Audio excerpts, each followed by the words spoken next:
അവിനാശേ അവിനാശേ ഇതാ ഞാൻ പറഞ്ഞ വീട് നോക്കി വെച്ചോ. വീട് മേടിക്കാനാ വന്നേ? അതല്ല, ഈ ദേവമ്മ നടത്തിയിട്ടുള്ള കല്യാണം ഒന്നും പാഴായി പോയിട്ടില്ല. ദാണ്ടെ ഒരു ഐശ്വര്യം പിടിച്ച ഒരു അമ്മൂമ്മ ഇവിടെ ഇരിപ്പുണ്ട്. ചെന്ന് എങ്ങനെയാലും സോപ്പിട്ട് കയ്യിലെടുക്കാൻ നോക്കടാ. മുത്തശ്ശി, ഞാൻ അവിനാഷ്. ഈ വീട്ടിലെ കുട്ടിയെ പെണ്ണ് കാണാൻ വന്നതാണ്. ഒരുപാട് സീരിയലുകളിലൊക്കെ അഭിനയിച്ചിട്ടുണ്ട്, കണ്ടു കാണും.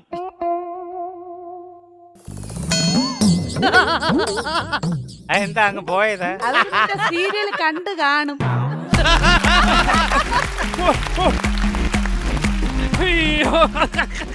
ഞാൻ വെളുത്തച്ഛൻ. നമസ്കാരം, ഞാൻ ദേവമ്മ. രണ്ടുപേരും ഒരു ലോജിക്കും ഇല്ല. നിങ്ങളെ തിരക്ക് ഞാൻ ജംഗ്ഷൻ നിൽക്കുവായിരുന്നു. കാറിലിങ്ങോട്ട് വരുന്ന കണ്ട് ഈ കാർ ആരെടുത്ത് വീട്ടിനകത്തോണ്ടിട്ടത്? പയ്യനാ. കൊള്ളാം, പട്ടാഭിഷേകത്തിലെ ലക്ഷ്മിക്കുട്ടിയെ പോലെ ഉണ്ട്.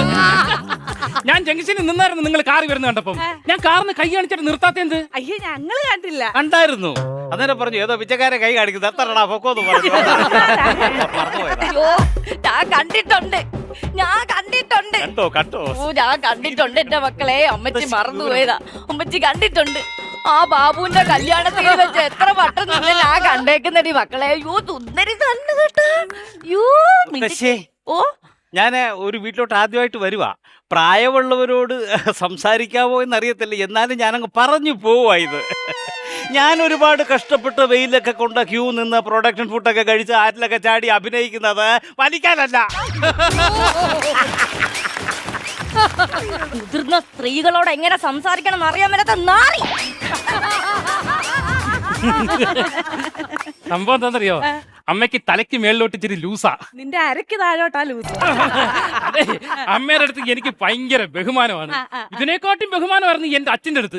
പക്ഷേ അച്ഛൻ നാട് വിട്ടുപോയി. അത് നന്നായി. അല്ലെങ്കിൽ നിന്നെ മുണ്ടില്ലാതെ കാണേണ്ടി വന്നേനെ ഞാൻ.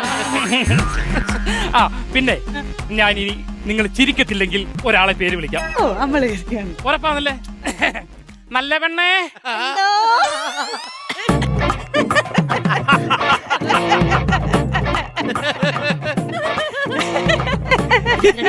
ചിരിക്കത്തില്ലെന്ന് പറഞ്ഞതാ. പക്ഷെ നീ ചിരിക്കത്തില്ലെങ്കിൽ ഞാൻ വേറൊരാളെ പേര് വിളിച്ച് പരിചയപ്പെടുത്തുന്നതിനാണ്. ദേവമ്മ.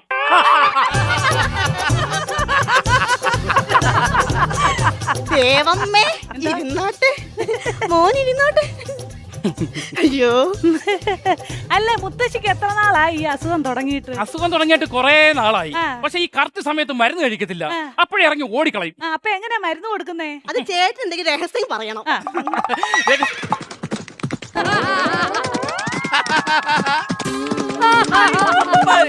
അപ്പൊ ഇതുപോലെ കുതിരപ്പുറത്ത് കയറി ഓടും. ഓട്ടിച്ചിട്ട് വിട്ട് ചവിട്ടി പിടിച്ച് അണ്ണാക്കിലോട്ട് മരുന്നൊഴിച്ചു കൊടുക്കും. അപ്പൊ നമുക്ക് കാര്യത്തിലോട്ട് കിടക്കാം. അതെ, കാര്യങ്ങളിലേക്ക് കിടക്കാം. പിന്നെ ഞാൻ എന്റെ കാര്യം ആദ്യം അങ്ങ് പറയാം. ആയിക്കോട്ടെ. എനിക്ക് 28 വയസ്സാകുന്നതേ ഉള്ളൂ. എന്റെ മോളുടെ ഭാഗ്യം. പിന്നെ വേറൊരു കാര്യമുണ്ട് കേട്ടോ. നിങ്ങളുടെ ഹണിമൂൺ ട്രിപ്പ് പ്ലാൻ ചെയ്തിരിക്കുന്നത് ഞാനാണ്. ഇവിടെ എങ്ങും അല്ല, അങ്ങ് സിംഗപ്പൂരിലാണ്. അയ്യോ, അതുകൊണ്ട് മോന്റെ പാസ്പോർട്ട് ഒന്ന് വേണം. 48 വയസ്സ് കഴിഞ്ഞു. അല്ല, അപ്പൊ മോന്റെ ജോലിയൊക്കെ എങ്ങനെയാ?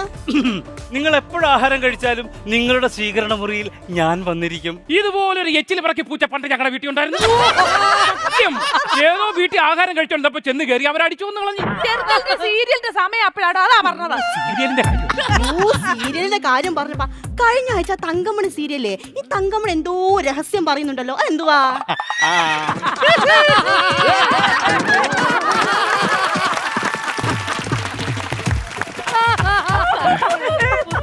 അത് സസ്പെൻസാ. അതെനിക്ക് തോന്നി. ഈ തങ്കമണി സീരിയലില് നായിക ഞാനുമായിട്ട് കുറെ നാളായിട്ട് കണ്ടിന്യൂറ്റി ഉണ്ട്. തള്ളേ, കണ്ട പെണ്ണുങ്ങളായി കണ്ടിന്യൂറ്റിയുള്ള ചെക്കനെയാണോ എന്റെ മോടെ തല കെട്ടിവെക്കാൻ നോക്കുന്നത്? സ്ത്രീയാണ്, പെണ്ണല്ലേ? അല്ലേ? എന്റെ പന്നപ്പെണ്ണ, എനിക്കിത് അറിയത്തില്ലായിരുന്നു. പന്നപ്പെണ്ണല്ല, നല്ല പെണ്ണ. അത് ഈ മോത്ത് നോക്കി വിളിക്കാൻ തോന്നണ്ടേ? എടാ ചെറുക്കാൻ, നീ ആ ഊച്ചിക്ക് പോയിട്ട് എന്നോട് എന്താടാ പറയാഞ്ഞത്? ഒരു മോത്തെന്നോട് പറഞ്ഞില്ലല്ലോ നീ. ഇതെന്റെ പ്രൊഫഷനെ ബാധിക്കും. നിർത്തുന്നുണ്ടോ? ഇതാണ് നിങ്ങളുടെയൊക്കെ പ്രശ്നം. എന്തെങ്കിലും കേട്ടിട്ട് ഈ പെണ്ണുങ്ങളെ എടുത്തങ്ങ് ചാടും. ഇതിന്റെ അർത്ഥം തോന്നുന്ന കാര്യം തോന്നുന്നു മനസ്സിലാക്കത്തില്ല. വിവരമില്ലെന്ന് ആണുങ്ങൾ പറഞ്ഞുതരും. പറഞ്ഞോടങ്ങോട്ട്. സാധാരണ ആണുങ്ങളൊക്കെ ഇങ്ങനൊക്കെ ഉണ്ടാവും. കല്യാണം കഴിയുമ്പോ മാറുമായിരിക്കില്ലേ? അതോ എന്നെ പോലെ സെറ്റപ്പ് ആയിട്ട് നടക്കൂ? അല്ല ഏതെങ്കിലും സൈഡിൽ പോയി നിൽക്കൂ. ഞാൻ പറഞ്ഞതേ ഞങ്ങള് ആ നായികയായിട്ട് ഒരുപാട് കോമ്പിനേഷൻ സീൻസ് ഉണ്ടെന്നാ അങ്ങനെയാണെങ്കിൽ ഒരു കാര്യം ചെയ്യാം, നമുക്ക് അങ്ങ് അകത്തോട്ട് നിൽക്കാം. അവർക്ക് എന്തെങ്കിലും സംസാരിക്കണ്ടോ സംസാരിക്കട്ടെ.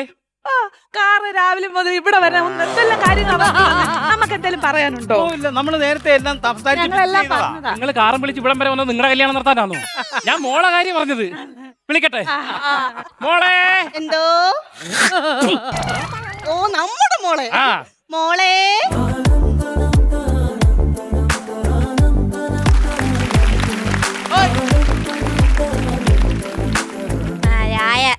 അച്ചായല്ല ഏട്ടൻ. അതല്ല ചായ എന്ന. ഓ അയ്യോ സീരിയലൊക്കെ ഇടക്കിടക്ക് കാണുന്ന യാ, യാ, ആ യാ. ചേട്ടൻ അവിനാശ്. ആ, യാ, യാ. അയ്യോ ചേട്ടാന്ന് അറിഞ്ഞിരുന്ന ഞാൻ 100 വട്ടം സമ്മതിച്ചെന്നെ കല്യാണത്തിന്. Thank you. പിന്നെ ഞാൻ ചേട്ടനോട് ഒരു കാര്യം ചോദിക്കട്ടെ? ചോദിച്ചോ. ചേട്ടന് പ്രേമം എന്തെങ്കിലും ഉണ്ടായിരുന്നോ? ഞാനങ്ങനെ ആരെയും പ്രേമിച്ചിട്ടില്ല. പിന്നെ വിവാഹം കഴിക്കാൻ പോകുന്ന പെൺകുട്ടിയെ പറ്റി എനിക്ക് ചില സങ്കല്പങ്ങളൊക്കെ ഉണ്ട്. എന്താ അത്? നമ്മുടെ ഹണിമൂൺ ഏതെങ്കിലും ജാതി തോട്ടത്തിനകത്തായി, ജാതി മരങ്ങൾ പൂത്തു നിൽക്കുന്ന ആ ജാതി തോട്ടത്തിൽ ആ ജാതിപ്പൂവാരി ഞാൻ നിന്റെ മേലേക്ക് എറിഞ്ഞിട്ട് എന്റെ പ്രണയം നിനക്ക് ഞാൻ സമ്മാനിക്കും. ക്ഷമിച്ചേര്, ജാതി പറയാൻ പാടില്ലെന്ന് അറിഞ്ഞില്ല. കുഴപ്പമില്ല, എനിക്ക് ചേട്ടനെ ഭയങ്കര ഇഷ്ടായി. Thank you. നമുക്ക് കല്യാണമൊക്കെ കഴിക്കാം. കഴിക്കാം. പിന്നെ ഞാൻ ചേട്ടനോട് ഒരു കാര്യം കൂടി എനിക്ക് ചോദിക്കാനുണ്ട്, ചോദിച്ചോളൂ. പക്ഷെ രഹസ്യമാണ്. ആ, ഹാ, ഹാ, ഹാ.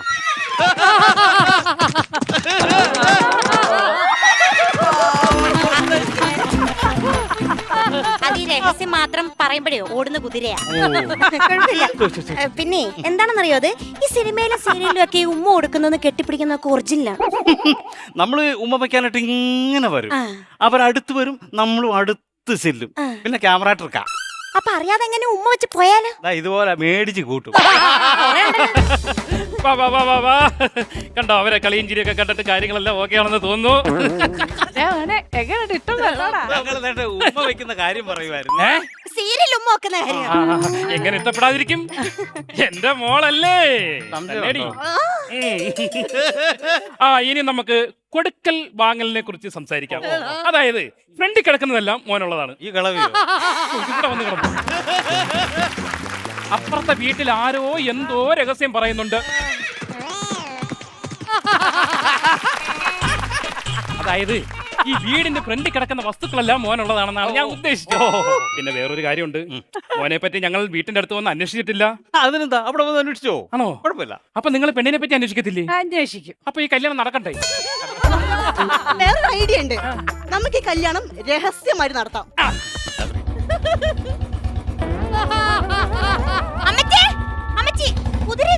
കുതിര വെള്ളം കുടിക്കുക. അയ്യോ അമ്മേ, അതിലെ ഈ സീരിയൽ നായകൻ അവിനാശ്, അവനെതിരെ മീറ്റു ആരോപണം, ഉടൻ അറസ്റ്റ് ഉണ്ടാകുന്നു. ഇതിന് എന്നെ അടിക്കുന്നു നിങ്ങള്? അല്ലെ, അവര് വിചാരിക്കും ഞാൻ നിന്റെ കൂട്ടാണെന്ന്. അപ്പൊ നീ ഞങ്ങളെ പറ്റിക്കാൻ നോക്കിയല്ലടാ. എന്റെ മോളെ ജീവിതം ഞാനിപ്പോ ചത്തുപോവേ. അത് ഞാനല്ല. നീ അല്ലെന്ന് നിനക്കെന്താടാ ഇത്ര ഉറപ്പ്? അത് നായകനായിട്ട് അഭിനയിക്കുന്ന അവിനാശ. അപ്പൊ നീയാ? ഞാൻ ഈ പാസിംഗ് ഷോട്ടൊക്കെ ചെയ്ത് അഡ്ജസ്റ്റ് ചെയ്ത് ജീവിച്ചു പോകുന്ന അവിനാശ്.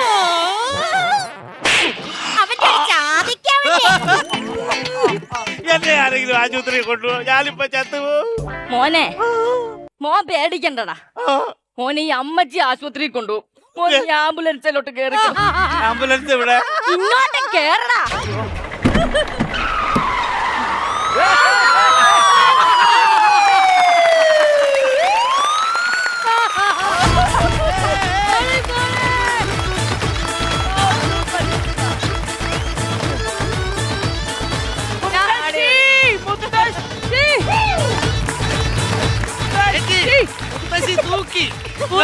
കിട്ടില്ലോ.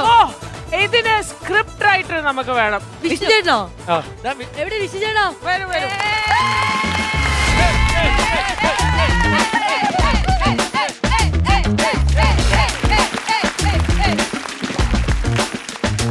ഇതെന്തായാലും ഗംഭീരമായിരുന്നു അല്ലേ? അയ്യോ, സ്ക്രിപ്റ്റ് നമ്മൾ പറയില്ലേ, ഓരോ ക്യാരക്ടറിന്റെ ഒരു ഒന്നും നമുക്ക് ഒരു താരതമ്യം ചെയ്യാൻ പറ്റാത്തൊരു സ്ക്രിപ്റ്റാണ്. സൂപ്പർ. മുത്തശ്ശീന്റെ ആ ഒരു ക്യാരക്ടറില്ലേ, അസാധ്യം. And you performed, you killed it man. എന്തൊരു പെർഫോമൻസ് ആയിരുന്നു. ആദ്യമായിട്ടാണ് ഈ ചേച്ചീനെ നോക്കാതെ മുത്തശ്ശീനെ നോക്കിയത്. സ്പെഷ്യലി ഇപ്പം ഡയലോഗ് ഇല്ലെങ്കിലും മുത്തശ്ശിക്ക് ഡയലോഗ് ഇല്ലെങ്കിലും ആ കുതിരയോട്ടം അങ്ങോട്ടും ഇങ്ങോട്ടും എന്റെ ദൈവമേ. എനിക്ക് സോനേനെ കണ്ടപ്പോ ഫിലോമിന ആന്റിന്റെ ഓർമ്മ വന്നു. സത്യം, യു ആർ ഫാന്റാസ്റ്റിക് ആക്ടർ. ഇതൊക്കെ പറഞ്ഞാല് നമുക്കിനി ബാറ്ററി ലെവൽ നോക്കണ്ടയോ? ആ അതെ, ഈ വീട്ടിൽ നിന്ന് നമുക്ക് കോമഡി മാസ്റ്റേഴ്സിന്റെ ഹോം സിറ്റി പോയാലോ ബാറ്ററി വരുള്ളൂ. പോയാലോ? ചാടാൻ റെഡിയാണോ? എങ്കിൽ 1 2 3 പറയുന്നു, നമ്മൾ ചാടുന്നു ഒരുമിച്ച്. അണ്ണാ ചാടാൻ റെഡിയാണല്ലോ? 1 2 3. ഓൾറൈറ്റ്, അപ്പൊ ഈ കുടുംബത്തിന് ബാറ്ററി എത്രത്തോളം ചാർജ് കയറി എന്നുള്ളത് നമുക്ക് നോക്കാം. റെഡിയാണോ? വാ. നിറയെ പണമൊഴുകണ കളി പറന്നിറയേണ്ട ചുരി ചുരി പല ചുരി ദുരിതമുണ്ടന താളത്തിൽ ഞാൻ നിറയെ പണമൊഴുകണ കളി പറന്നിറയേണ്ട ചുരി ചുരി പല ചുരി ദുരിതമുണ്ടന താളത്തിൽ